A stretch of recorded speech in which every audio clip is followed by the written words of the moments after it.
The Right Honourable Winston Peters. Mr Speaker, clearly that speech is evidence that 1080 will not get rid of the bats. The border security of this country is lax. The biosecurity in this country is lax.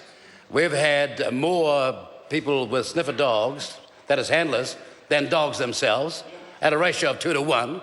And we've had cuts to the conservation and environmental expenditure in this country, and that minister has the audacity in a cliche drivel-ridden speech to claim she's doing something. Now, I won't waste my time, because the last time I saw her, it was up at a meeting in Dargaville, and the whole thing had to be stopped while the chairman told her to keep quiet.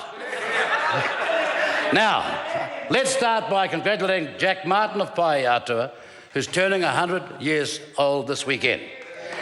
He served as a SAP in the 10th New Zealand Railway Construction Company during his 4 years in the Army, more than 3 of which were spent overseas. He was awarded the 3945 Star, Africa Star, Defence Medal, War Medal, 3945 and New Zealand War Service Medal. And Jack received letters from the Queen, the Governor-General, the Mayor, MPs and the President of the RSA, B.J. Clark. He also got a letter from the Prime Minister. Now, I wish that the Prime Minister could hear what Jack's son said, because to quote him, he said, "It's simple for Dad. He fought under the flag and said he lost cobbers in World War II from as far back as his school days. They shall grow not old, age shall not weary them, nor the years condemn. At the going down the sun, and in the morning we'll remember them." From Dad's room at the Waireka, he can see the flagpole while sitting in his lazy boy looking out across the lawns. The flagpole was a bit tatty and had no flag. Brian James, the Paeatua RSA president, refurbished the pole in time for Dad's birthday, and a brand new flag was presented to the pole in the ceremony involving soldiers from Linton Cap. Now Dad can see our flag flying proudly every day. That's a son's testimony. And I hope people in the media and other parties remember this about the real affection there is for our flag. I know that some people like Simon O'Connor, Stuart Nash and, bless her, cotton socks, the Honourable Judith Collins agree with our campaign to keep our flag. But for the rest, shame, because they all joined the committee to go along with the Prime Minister's fad. And one party didn't. That party's New Zealand First. It's not about politics, but it's about doing right and decent for the 73rd anniversary of the Battle of Alamein this Friday, the centennial of Gallipoli's evacuation that falls 15-20 December, and there are significant dates from Palestine to Vietnam. It is crass and insensitive for the Prime Minister to go along with this fad now.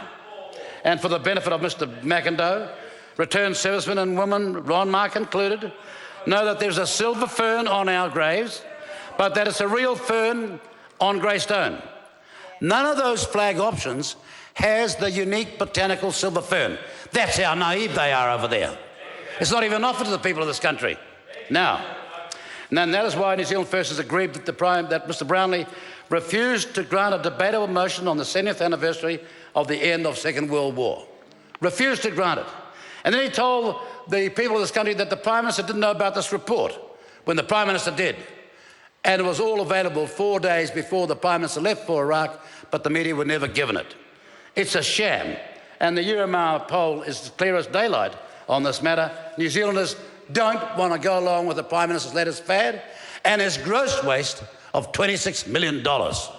A gross waste of $26 million. Now, if you're watching Sky TV today out of Australia, there was a Trade Minister talking about 1 minute ago. Fantastic, it'll be incredibly good.